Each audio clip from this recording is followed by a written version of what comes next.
We were just talking about this, Shaq, while Steph is talking. You know Dirk's on the floor. Clearly he's there for the offense. Harrison Barnes ties the game, but now he's there defensively. What do you want to see him doing right now? You know, I'm not really a defensive player, but you got to say, I don't know what they're down. Well, actually, it's a tie game. You got to know Steph Curry is a three-point shooter, so what do you want to do? You want to take that three away from him? Dirk has to be up 2 steps, crowd Steph Curry, make him drive, make him draw and kick. You can't give this kid any space. Not an inch, not a half an inch, not a quarter of an inch, not 3/17.9 of an inch. Because he has that wet. No, it's great. I'm glad we have a ruler handy. DZ? How many? I don't know what I said. Google what I just said. I think he said 3/17. I was like, good grace, that's a minute. You can't get that kid I'm no pretty room. sure that's really small. So if we show it again, you saw how Yogi jumped up on the right side first. Yep. That's what put Dirk over on that side of the floor like he forced him down. And watch how Yogi jumps up. You see how Dirk goes to the left just a little bit where Yogi should have stayed on the left side. Now that lets Dirk know, I got to get up early. I'm yelling switch. Obviously, Dirk's not going to stay in front of Steph, but it's better than being 3 feet under the three-point line where we know Steph can be 3 or 4 or 5 or 10 feet behind the line and still be in range. Let's face it, you hit early, Casey. Offense, defense, Dallas got stuck in the wrong situation. Dallas had chances to win this game, too. So they get a steal. Matthews hits a big three. The ensuing play, they got another steal and then took a quick shot because they got too excited, I think, to have the ball that they were Reggie Miller against the Knicks going back a year ago. And, you know, when you have that championship pedigree, one thing, you know, what I love about Steve Kerr's team, they don't panic. You know, Steph Curry alluded to this in the interview. Do we call a timeout, Coach? Steve Kerr gave him that confident look. Go ahead and win the game. Dallas makes a mistake defensively. Steph Curry does what he does. And you like to not have a timeout in that spot anyway. You don't want to give the young team a chance to think, right? You're in a better spot, right, aren't you? Well, at both ways, Casey, but I think Shaq hit it right on the head. When you're a championship team, your coach believes you're going to make the right decision. So why call timeout to give the opposing team a time to set up their defense, maybe make a sub, put a shot blocker Take in, Dirk out? Take Dirk out, whatever it may be. So No, I mean, right? That's a great point. No, let's be honest. I mean, It's not Dirk's fault. No, we're not saying it's all but they would Dirk's take him fault, out. But we all know when at the end of the game it's called offense, defense. When you don't have that timeout, you don't have a chance to make that substitution to you. Fun for me? Yeah, I got a couple names I may mess up, but that's okay. Let's do it. I know how to read, America. I'm reading what's on the paper. All right, here we go. Let's see what we got this week. They have some good ones. Number 10, Donovan Mitchell drives the lane for the big dog. Oh, wait a minute. That's number 10. For the big dog. Ooh, he punched that. Man. Oh, man. That's Number 9, Thonmaker slams on Jacob Polatel. what? Jacob Polatel. J-A-K-L-O-P. Jacob Polatel. P-O-E is Polatel. Number 8, Robin Lopez with the jam Come on, bro. on John Wall. Ooh. John Wall. No, you didn't, Robin. Man. That's little game hunting right there. Number 7, Jared Allen dunks on Bismarck Biyombo. On who? Biyombo. And Brazil just went up 1-0. Biyombo. Goodness. Okay, well, All 3 American Number soccer 6, fans left. payback for Biyombo. Later in the game, he slams on Allen. Biyombo. oh. He said, I get you back. You get me, Biyombo. I get you back. You smack me. Jared Allen. Biyombo. Got good hair. You smack me and I smack you back. Number 5, Go ahead. Blake goes baseline for the one-handed jam. Oh, come on. That's kind of weak. Yeah. That's kind of weak. Can you do it better? No. I mean, on a Nerf hoop. But that's There you kind go. of weak. Nerve food. There you go. Oh no. He put that one down. Come on, bro. That's weak. Number 5, Alex Caruso with the facial on PJ Tucker. Ooh. Yeah, he threw that Tucker down, didn't he? Yeah, he did. He's slamming that Tucker, ain't he? Number 3, Thomas Zadarsky with the big one. dunk on Hey. Ju Kui. Yeah, he got Who, you. what? No, what? On Z-H-O-U Kui. Zu Kui. Huh? I know how to read, Kui? America. Z-H-O-U. It's a Zu Kui. 2, Anthony Davis with the disrespectful slam on Ron Baker. Ooh, now yeah. Ooh. Yeah, Ryan. And Ryan got elbow in the face on that one, too. Look at that. Oh, yeah. I'm going to dunk on you, then elbow you in the eye. Ooh. Oh, there it is. Yeah. Oh. Pitch it. Click, click. Oh, you on the wall. Number 1, Russell Westbrook baptizes Thonmaker. Oh. I have seen the demon. I have seen the demon. On Players Only, Smitty calls him Thin No, Man. no, oh, he does that now? He Oh, called he steals my deal. Okay, I got it. Man. It's fine, keep going on my Ooh, stuff. Thin Man, got to jump a little earlier. All right, so seriously speaking, that was fantastic. Hey, Z-H-O-U is Zoo, and Q-I is Quee. No, hold on a second. Yes, Dr. Zoo Portal. Quee. No, forget that. No, All the Z-H-O talent he is said. what? What's this one right here? Jakob Portal. Jacob Polotel. No, who's Zoo Quee? Z-H-O-U-Q-I. Zoo Quee. I know how to read. New plot twist, GA, to the soap opera as the world turns with the Cleveland Cavaliers. Guys, right, there's always some sort of drama. Now, listen, we still don't have clear-cut answers as to why Kyrie Irving demanded a trade and ultimately was dealt over the summer to Boston. But in an extensive story posted today by the great Jackie McMullen on ESPN.com, Kyrie said, quote, "They didn't want me there." When asked about Kyrie not feeling wanted by the Cavs, LeBron James told Jackie Kyrie's statement was, quote, absolutely no, it makes absolutely no sense. Now also, this is real interesting. In this story here, guys, Kyrie admitted to being made aware of his name being included in trade talks over the summer that Kyrie believed was orchestrated by LeBron's camp. Smitty, what's your reaction to Kyrie going on the record with stuff he's remained silent about over the last several months? Well, you know, it's his opinion. I mean, obviously he might have some intel that he can find out. The one thing I can tell you, a lot of players get talked about being traded, especially in the Cavs situation where you're not knowing whether LeBron James is staying around or not. And I think for me is if I had to look at it and say, what did Kyrie do? He looked at it and said it's a great situation for the future for him, not knowing LeBron James was going to be a Cav next year because LeBron still hasn't made that clear. You only make it clear if you sign the extension. And it's his right not to, and it's also his right, Kyrie, to take his talents elsewhere. LeBron did the same thing. But the one thing for me, GA and Sekou, when they first played that first game, afterwards, I didn't see any bad blood. And obviously, we're still getting these sound bites to try to drum up some more drama. You can tell when you go up against each other, whether I like Greg Anthony or not. You'll see the way how hard I foul him, and also if I embrace him after the game. They embrace, so I think they're okay. I would take it a step further, too. There's two things that work here. The reality is this. If I'm running the Cleveland Cavaliers, I'm sure as hell exploring trading Kyrie Irving after last season, after the finals. Not because Kyrie Irving isn't a tremendous talent. In fact, it's because he's a tremendous talent. And because we're not good enough to beat Golden State as presently constructed. And I don't have a lot of options to get better. Okay, Kevin Love, a possibility to trade, but I don't know that I'm going to bring back enough that's going to allow me to still get better, because that's why the trade's made. I'm not making a trade just because somebody's feelings got hurt. Okay, I'm making a trade because I'm really trying to make my team better. I'm trying to win a championship. I'm trying to at least create an environment where the potential exists that I can bring LeBron back. Not a knock on Kyrie. Kyrie is a generational talent, but they weren't going to be able to beat the Golden State Warriors as they were presently constructed. They had an aging roster, that supporting cast. They had to revamp, and the only way to do it was to move the most valuable piece that I could move. And if you look at it, it was a boon of a trade for both sides because both teams are better today and for the future because the Cavs also got a first-round pick out of it. But if you're Kyrie Irving, Sekou, you've hit the biggest shot, not just in the franchise history, but in the city's history in professional sports and one of the great shots of all time in NBA history. And you want to be maybe not on equal footing with one of the great players of all time in LeBron, but you want to be close to it, don't you? Well, I think what Kyrie was looking for was a certain level of respect within the organization.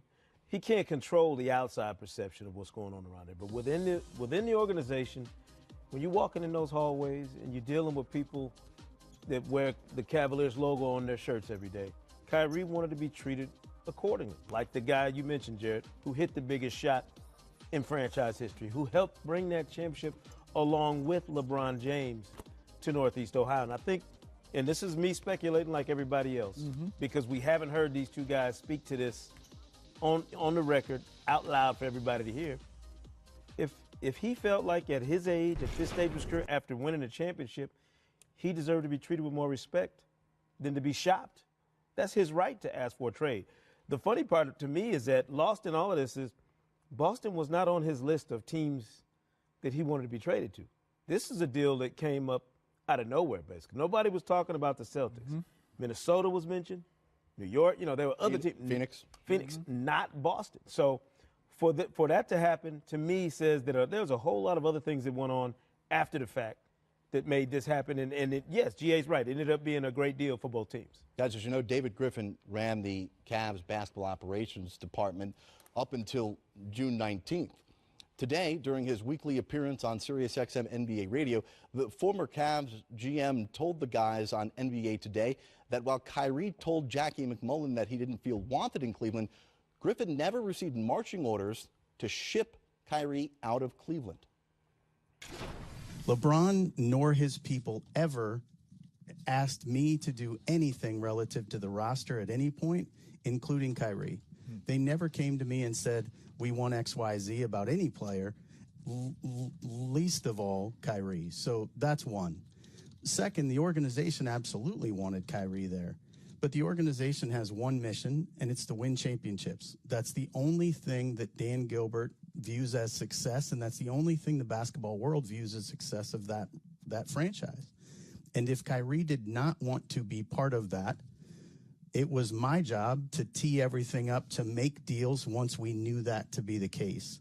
So up until the Monday before the draft, we absolutely had things positioned that once I had the conversation with Kyrie and Jeff Wexler, which would have been following Monday, we would have known whether or not we needed to act on something.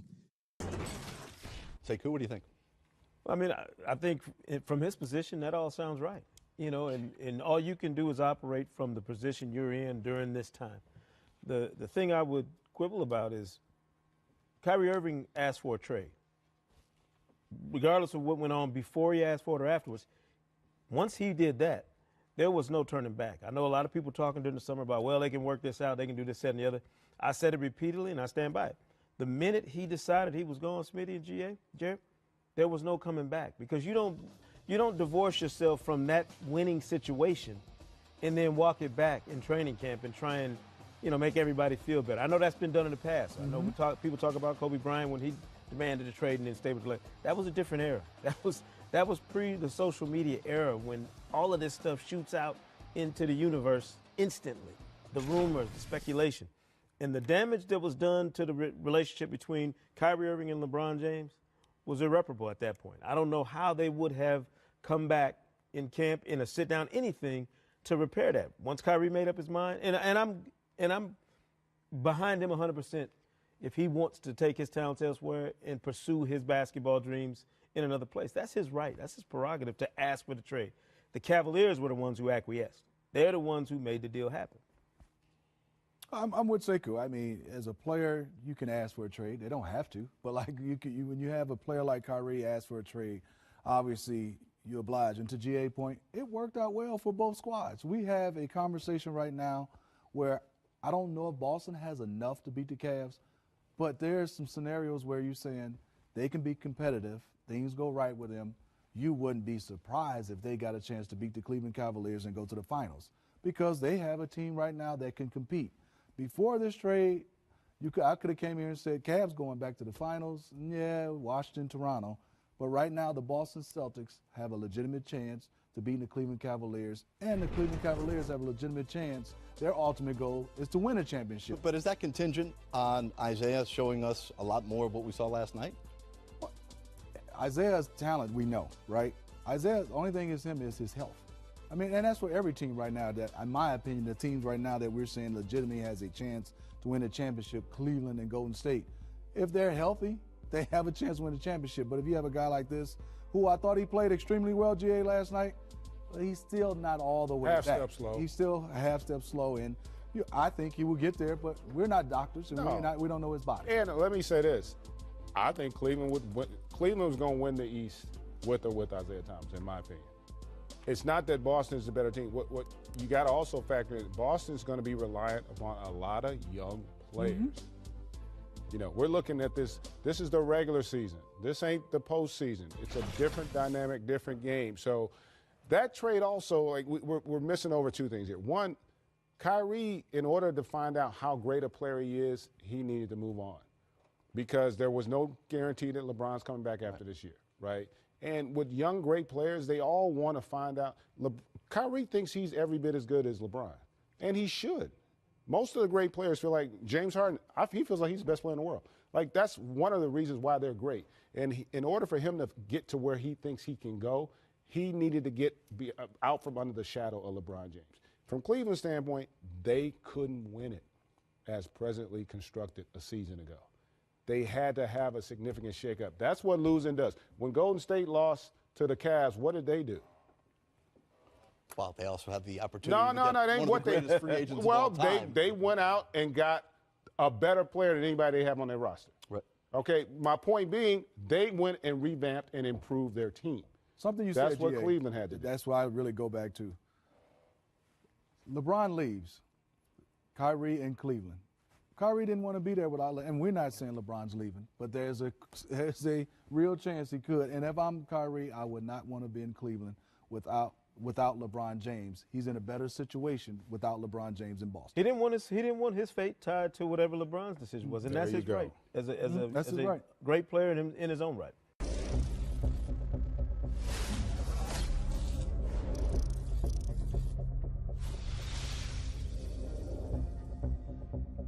Our ball, we're at home. Not really worried because Kobe's probably going to take the shot, and usually deadly in that position. The only thing that was going through my mind was I was saying to myself, I hope Kobe is able to beat Doug Christie off the dribble and get to the basket. If not, we always had the big fella in Shaq there to get the rebound. Kobe has it on the wing, so I'm D'ing him up, and I forced him into a tough shot, and he missed it. So the first thing that went through my head is, yes, I finally got him. He missed. And then the ball kind of comes off at the rim, and I see Vlade tip it, and I said, yes. And then I looked, and I said, no. Now, last year we started to have the conversation about LeBron's greatest teammate ever. Was it Kyrie or was it Dwayne Wade who helped them win 2 titles? Well, as you know, guys, the NBA arms race demands that you collect high-powered talent in order to be able to compete for championships. As Sekou Smith explains, making it work, though, is easier said than done. Winning takes care of everything. The only question that can ever be said about this team is, what's next? Well, almost everything. It couldn't save Cleveland from one of the greatest sports divorces of all time. When Boston came a knocking, I was answering. I had a ton of emotions, wondering if something I could have did better to make him not want to be traded. We're all human beings, and I think that we've all been through a few hard times to where it's changed the landscape of what you think and what you feel. Winning the biggest prize and ending Cleveland's 52-year title drought with a championship in 2016 wasn't enough to keep the king and the kid together. Try to do whatever I could do to help the kid out. I wish the kid great health. He don't reach his prime for another 3 years. Thank you, Kyrie. You're either with us or you're against us. I'm not giving him Tired of toiling in LeBron's unrelenting shadow, Kyrie rocked the basketball world with a trade request none of us saw coming. He wanted out, and he didn't bother consulting with or asking permission from LeBron. Have you spoken with LeBron since asking for the trade? No. Ask anyone who has ever played with, coached, or simply been in LeBron's orbit on a daily basis, and they will tell you it's all LeBron all the time. Irving puts it up. It's good! Kyrie Irving from downtown! During the biggest shot in franchise history, to seal the Cavaliers' title 2 years ago, and all anybody wants to talk about is LeBron's block and fulfilled destiny. Cleveland! This is for you! Oh! They were an odd couple from the start. Tonight again, he had no assists. Does he get a pass, though, for tonight because of the circumstances? Or don't none of us get a pass tonight.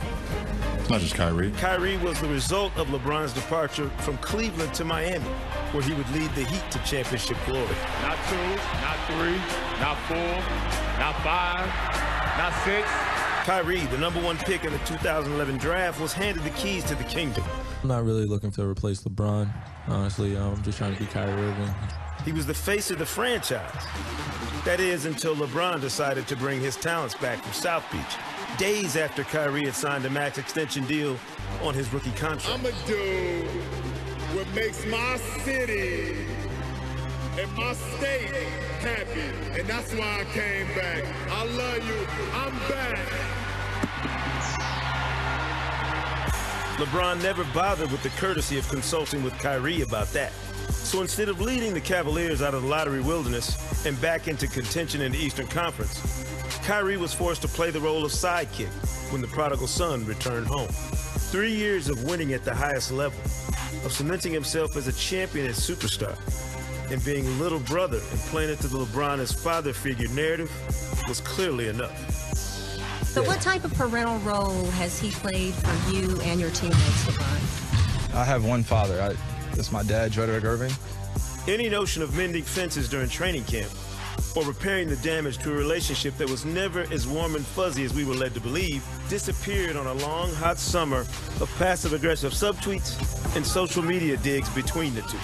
The Cavaliers finally granted his trade demand, sending him to rival Boston.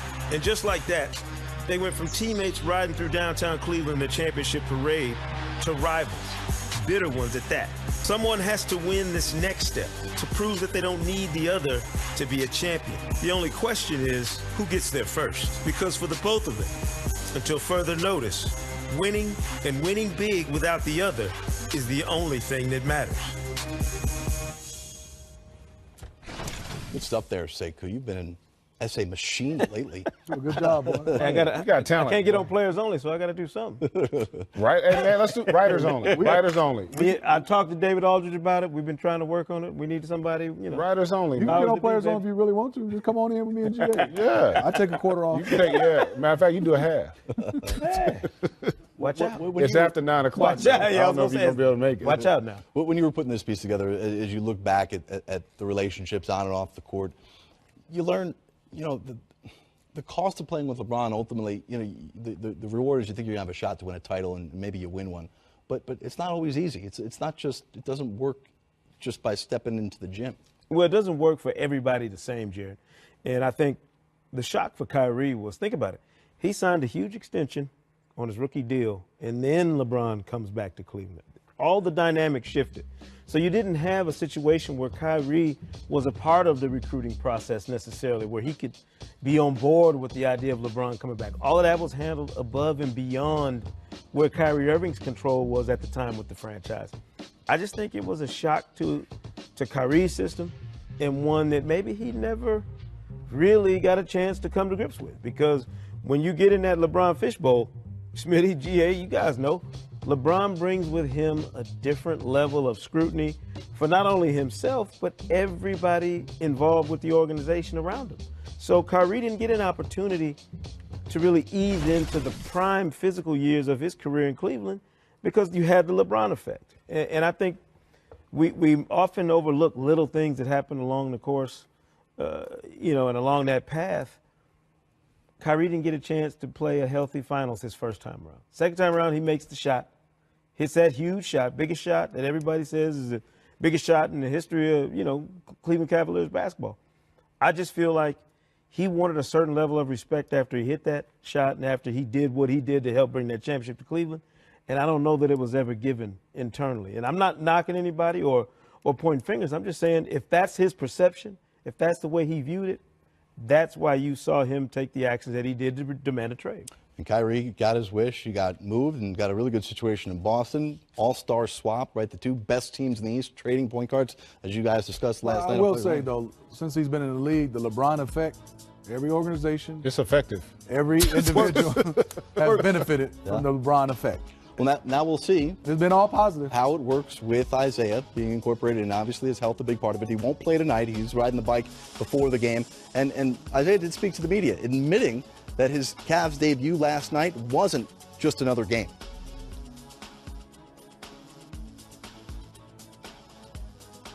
So what he said, guys, was last night was one of the best days of my life. I felt like a basketball player again. I felt like I was somebody again. Yeah, sometimes you forget the emotional roller coaster this young man has been on the last year. Losing his sister, dealing with that significant injury, then being traded out of nowhere. It's a lot to have to endure. It really is, from an emotional standpoint. Getting beyond the basketball player, it takes time to process all of that.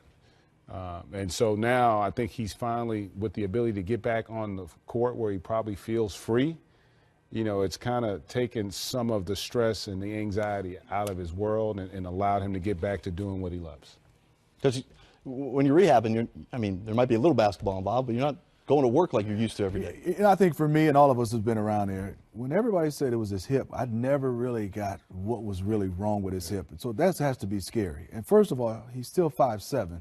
Not knowing 6'8" guy can go out there and limp around. I did it for about 12 years. When you're 5'7", ain't no limping around and being just as effective. So I'm sure he was a little bit scared. To GA's point, you lose your sister, a family member. And I think he was hurt because he gave everything to that Boston Celtics organization. So I think for him and he also said it, we heard earlier, he's in a locker room where he sees LeBron and D. Wade. How special is that? No matter what, he's obviously an unbelievable talent, but these are. We know his son guys. Likes it, right? Yeah, my son would too. My son would love it too. You talking about, they're not just Hall of Famers. They're a little bit above Hall of Famers in my opinion. So I think for him to get a chance to play basketball again on a big stage and have a chance to win it, he's got to be excited. Guys, there was a human element to this, as you mentioned, all that Isaiah went through. And whether you believed him or not, Danny Ainge said it was a difficult trade to make. And now we've seen the players-only video that, the uninterrupted video. You guys didn't put out a video. The uninterrupted video. Players-only's in your brain. Right, that Isaiah Thomas put out a couple of weeks ago. And there seems to be this anger. Now, a couple of moments ago, one reporter tweeting out that Isaiah and Danny did text, Danny Ainge, the president of basketball operations for the Celtics, they did text last night, and he seemed to consider that it's the trade water, it's under the bridge at this point, for whatever that means.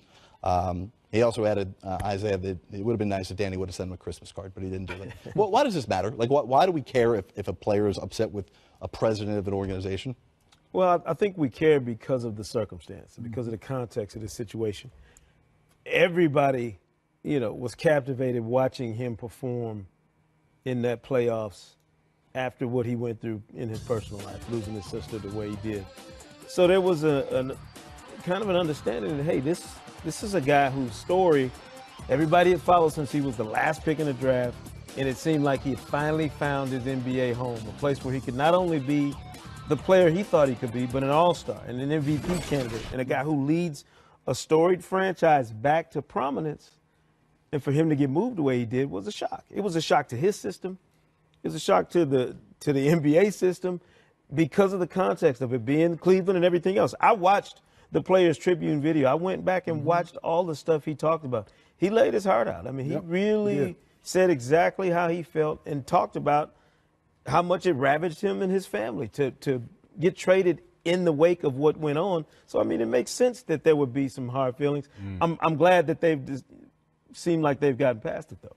Celtics, they did not have to play much from behind in this game. We're able to stay ahead the whole time. A big reason, obviously, Rozier and Smart. We don't talk about a lot the energy that they give because they got stars like Kyrie. We see what Tatum gives Al Horford. But tonight, they also led the team in scoring. Rozier had 20 points. Well, they're the perfect complement, in my opinion, because we know what Kyrie brings to the table. So when you bring in Rozier, he can pick up full court at time. We know he can break his man down and get to the basket. But this year, he's shooting the three ball better and he's shooting the jump shot overall better than Smart. He's your junkyard dog. When he comes in, you know he's going to play D, do the dirty work. We saw the other night how he got hard and a little frustrated at the end of the game. That's what makes the difference. When Kyrie's on the floor, you know it's going to be explosive. Those other two guys come in, things get a little grittier. All right, Shaq, give me the truth on back-to-back and how much we should really put that into what we saw from the Cavs. Because defensively, a lot of easy baskets, a lot of transition buckets from the Celtics. How much of that can we attribute to playing back-to-back for Cleveland? Well, you know, good teams do not use that as an excuse, but you can't really judge the Cavaliers until IT comes back. He has a minute restriction. He can't play back-to-back. But, you know, the Celtics, they know to get out of the East, they got to go through Cleveland Cavaliers. They're playing at home.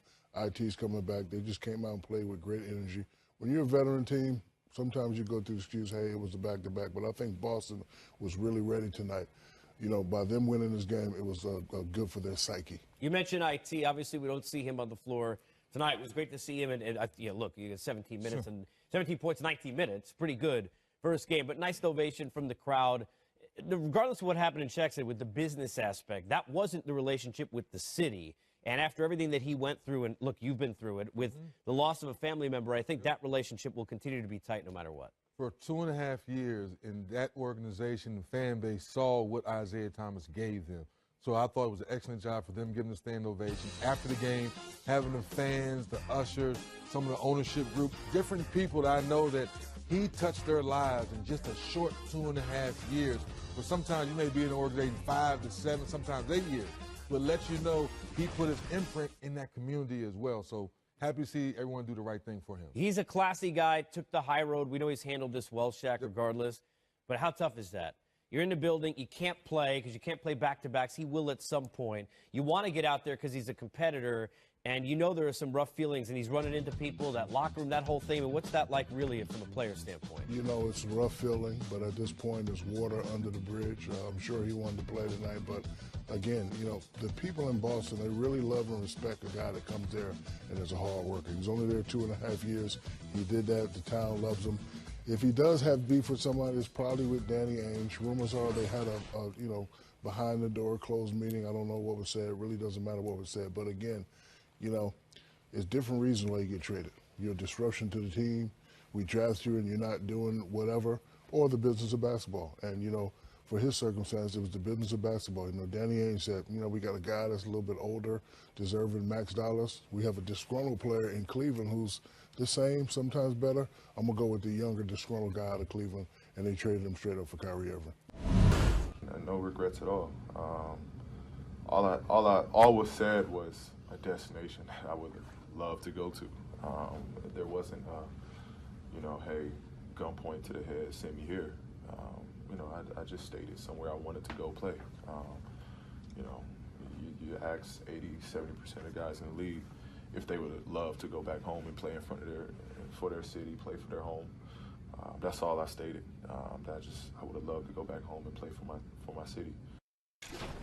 All right, so as we go from talking about last summer's blockbusters, which involved Kyrie and so many all-stars like Paul George, we look ahead to the summer of 18 now, right? All this speculation. Thunder won 6 in a row, lost back-to-back. Paul George is in L.A. That's where we know he's been rumored to want to return to where he's from. Lakers, Clippers. Have they made themselves an attractive destination for free agents this upcoming summer? I think they both are attractive for different reasons, right? Blake Griffin's still a superstar in this league, still a great player. And ultimately, yeah, you might want to go to a certain destination, but you're going there to win. And Paul George, as good as he is, he can't do it by himself. So they do have that going for them. They've actually been playing pretty good with all that's going on there. The Lakers, more intriguing because they got a lot of really explosive young talent. But the issue would be a lot of those guys play a similar game, similar position. So that means you're going to have to make other moves if you're the Lakers, not from a cap standpoint per se, but just from a fit. And they got to plug and fill some other areas. But I think both Lakers are struggling right now, but I think when you look at their young core nucleus, there is upside. As an A-list free agent, I would say the Lakers still are a year away from me. Well, where did we get that from, Smitty? Huh? The A-list free agent? No, I said if I was. I go with the C-list. I go C-list. But if I'm an A-list free agent, I would still say they're probably a year away because in order to be there, you got to be a playoff team right now. You've got to be a team that is competitive against the best in our league on a consistent basis. I don't think they're quite there yet. Sekou, LA Times report earlier in the week that Julius Randle and Jordan Clarkson, they seem to be aware that they're on the trading block. We got almost a month on Monday until the trade deadline. How much of what the Lakers are trying to do now on the court and off the court with some moves are to position themselves for the likes of a Paul George? That started draft night. That started with the new direction they took on draft night. Drafting Lonzo Ball, moving D'Angelo Russell out as the starting point guard, as one of the faces of your future. So every move they've made, from that point on has been about becoming an attractive destination to free agents like Paul George, LeBron James, whoever else. I agree with GA. I think the Lakers are clearly not where they need to be yet in terms of being the ultimate destination for a free agent going and looking for a chance to win right away. But if you're Paul George and you're LeBron James, you know when you show up to a place that isn't a winner, that you have to bring that. That's got to be your role as that prize free agent. I think everything else is in place when you talk about the city of Los Angeles, the Clippers, and the Lakers. The platform to win big and be a superstar in this league, like it is anywhere, is going to be what the players make of it. And Paul George is the type of player. He was a star in Indiana. He's a star in Oklahoma City. He'll be a star wherever he goes in free agency. The real dilemma for a team like the Lakers, as you mentioned, Jared, is what do you do with the existing talent that helps you turn your situation into something better? And if that means Julius Randle or Clarkson gets moved, Smitty, that means you got to get something that helps the process, that fits with whatever you do in free agency, so it all comes together when they hit the court together. What I love the Lakers did is, me and GA have played, and when you're on a trading block, and your agent asks, they said, no, you're good. I like what Magic and those guys did. We know they're on a trading block. When you draft Alonzo, Jordan Clarkson, it's probably time, and there's nothing wrong with that. When Kuzma got finished playing those games in Summer League, you're saying that Julius Randle, he's a better fit for us. Nothing wrong with that. I love that there's still those guys are playing. I hate the teams that when you're on the trading block, they go bench you. The one thing is these guys are still getting a chance to play. I'm with GA and Sekou. The Lakers are a year, maybe a year and a half away when we start talking about having home court advantage in the playoffs. I think a better destination for Paul George. He gets to get home to L.A. He gets to be a small forward. He has a great power forward and a center, DeAndre Jordan. Point guard player is not bad. If he goes by himself, I think the Clippers are a better destination. If he goes to the Lakers, it's going to be some time just by himself with those guys because what everybody knows, all those guys are the same position. They're 6'7" through 6'9", play the same way, need the basketball. Will they be better with Paul George? Yes, but I don't think they'll be a playoff team that we'll be talking about for another year and a half, 2 years of contending for a championship. Not the way the Golden State Warriors are constructed because they're still young. Right. Obviously the Thunder have been playing a bit better, sans this back-to-back losses they've just suffered. But, when we watch the Thunder and they're struggling, you're wondering, you're speculating, does Paul George already have his head at his next stop? I doubt that very seriously. You really are in the present when you're playing. I mean, because ultimately, the other thing you got to look at is Paul George's performance is going to also affect the value he's going to have in the open market. Not getting off to the great start, but starting to play good basketball. He's going to have value, but when you're talking max value, committing to a guy for 4 years at those dollars, you want certainty. And you're going to find out if it can work where you are because to his point, a lot of guys dream of it in terms of where they want to play, when you're a kid and you go up your favorite team. But when you get into the league, it's a business. And Smitty knows this. Our favorite team, I get best the same for Smitty too. My favorite team growing up, I hated them when I was in the league because they wanted what I wanted. So I'm trying to win. And I think that's the same dynamic he has. And right now, we don't know what the Thunder ceiling is. This might all be moot based on what happens over the next 4 or 5 months. So that's why it's going to be interesting to see how this whole thing plays out. Double figures, including our next guest, who try to believe it's in his rookie season via Arena League, Jason Tatum, who had 15 on the night, joining us. Jason, describe the atmosphere. You got Cleveland in town. I know Isaiah Thomas didn't play. He's in the building, and you guys were able to pick up the win tonight. What was it like in that environment? It was crazy. Our fans, brought the energy tonight, and we lost some early in the season. Obviously it's a lot of controversy, between us and them, and we just owed them one. And we came out, we followed the game plan, and we played together as a team, and it showed. Jason, first I'm going to start off. I'm loving the scarf, the outfit. The young fella is looking smooth. So congrats on looking like a vet. Second, Coach K was holding you back in Duke. No, I'm just playing. The way you shooting a three-point ball, because, I mean, you shot it well in college, but I didn't see you shooting it this well. Talk about your level to be able to shoot the basketball with such a high percentage from behind the three. Yeah, I didn't shoot it that well in college, so that was one of the knocks on my game.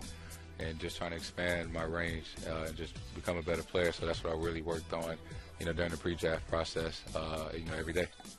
Hey, Jason, I know you followed a lot of the guys in your class, that rookie class, and you're seeing what's going on with them. Were your expectations coming in? I mean, I know you come in with a lot of confidence, but did you think you could have the kind of impact you've had on this team, knowing that was a 1 seed in the East a year ago, and you've stepped into that starting lineup now, obviously not having Gordon Hayward? Are you where you thought you'd be, or are you, in your mind, ahead of expectations? I always believed, in my ability and, what I could bring to a team. But, like you said, coming into the #1 team in the East, with Kai, Gordon, and Al, I just didn't know where my opportunity would come. So, obviously, I didn't think I'd be starting playing this many minutes. But, unfortunately, Gordon went down. I mean, everybody else had to step up. Jason, as a rookie, I love to ask this question. Who's the vet that's taking you up on his wing, that's giving you the most knowledge, that's helped you so much, not just on the court but off the court? It had to be Kai and Marcus Morris. Those two guys I spent a lot of time with, on and off the court. And, ever since day one, they've been tremendously helpful along the way, and, I'm very appreciative for that. Jason, depth on this team is obviously a big factor. It was tonight, 2 leading scorers in Marcus Smart and Terry Rozier. Can you give us a sense, and the fans watching, the kind of energy that you guys get from them when the two of them get in the game off the bench? Yeah, they bring a great spark off the bench. And, any given night, we can have a different leading scorer. And I think that just shows the dynamic of our team, especially when those two guys come off the bench playing like they did tonight. I think it's kind of hard to stop us. All right, listen, man, appreciate it. Now you got a lot to live up to, considering Smitty and GA want you on the next cover of GQ. So that's right, man. Next interview, I want to see another outfit, young fella. And you ain't got that scarf tied the right way, Casey. You just can't put it on and let That's it hang. That's a vet move. He do look like a vet. Right. Man. Yeah. Look like a vet. They'll teach me during the break. Appreciate In the meantime, most importantly, congrats on the win, man, and a great start to the season. Enjoy, okay? Guys, as you know, opening night came with some theatrics, and we hope to get a little more of that this evening with Cleveland taking on Boston. We go back to that just horrific injury. Just 5 minutes into the game, Gordon Hayward goes down, and now he's out for the entire year. And the Cavs would take advantage of no Hayward and how it shocked the system of the Celtics. But here comes Boston down the stretch, and Kyrie Irving nearly had an opportunity to play the role of the hero. But now Kyrie is playing the role of MVP candidate. He's got the Celtics atop the Eastern Conference. And John Michael used to call Kyrie's games each and every night. John Michael's still the voice of the Cleveland Cavaliers, not involved in the trade at all. John, an emotional roller coaster here over 24 hours for Cleveland in Boston tonight after Isaiah Thomas made his season debut last night. What's it been like for this team after that game with Isaiah Thomas playing so well and now having to face this game tonight without IT? Well, it was a wonderful reception in Cleveland just last night. Now, I think we all went through it and got a glimpse into just what kind of a human being Isaiah Thomas is. Last season, he, of course, tragically lost his sister heading into the playoffs. He was able to gut it out, put 53 on Washington in that Game 2 of the second round. And, he's become a fan favorite around the league, no matter who you rooted for, no matter, who you work for, who you play for. We all shared that with Isaiah a little bit. And now he comes to Northeast Ohio and makes his Cavalier debut after over 7 months of inactivity. And what does he do? He comes out there on the floor and in 19 minutes scores 17 points. He's a plus 17 in those 19 minutes and is a big reason why the Cavaliers pulled away from the Blazers for the 17-point victory in the second half. And I tell you, this is my 7th season as the play-by-play radio voice of the Cavaliers, and that was one of the warmest, most heartfelt receptions that I have seen since I've been there with the Cavs organization. He's already a fan favorite. It's clear why, and I think people are recognizing, and they have for months since he was signed, since the trade was made, the possibilities can be endless with this guy in the lineup playing alongside the likes of LeBron James and Kevin Love. Well, we can't wait to see that matchup against Boston once it finally comes into play here, where everybody's healthy. But for tonight, we get round 2 of LeBron and Kyrie, and you know how emotional this is. What do you expect tonight, especially from Kyrie, a guy you've gotten to know so well, as he tries to even the score against his former team? One thing you know about Kyrie, the lights are never too bright. We've known that since he was a 19-year-old kid, and he showed up in Northeast Ohio. And, of course, he still, he hit the biggest shot in Cavaliers franchise history with under a minute remaining in Game 7 of those 2016 finals. So he's going to come to play. This is a Boston team that's well-rested. They haven't played for a couple of days. This game is reminiscent a little bit of the regular season game in early April last season when the Cavs on the tail end of a back-to-back came into Boston in what was billed at the time as the biggest regular season game in Boston in a long period of time. The Cavaliers that night had their way with the Celtics. The Cavs, however, didn't win again the rest of the season, and the Celtics ended up with the 1 seed. This one has a similar feel, and yes, the rosters are different, but it's going to be electric. You know that here in Boston. These fans are terrific, and Kyrie always seems to shine when the game is at its biggest. So it should be a fun one tonight. The Cavaliers, of course, will be without Isaiah Thomas, who has not yet been cleared to play back-to-backs. They do meet again here in February, the two teams, and hopefully they're going to be at full strength at that point. But hey, regardless of who's in, who's out of this lineup, should be a fun one. Boston, of course, hey, what a start for this team. 30-10 on the regular season. They lose their first 2 games, but rattle off the next 16. Kyrie has this team obviously moving in the right direction, and like I said, should be a beauty here in Boston tonight.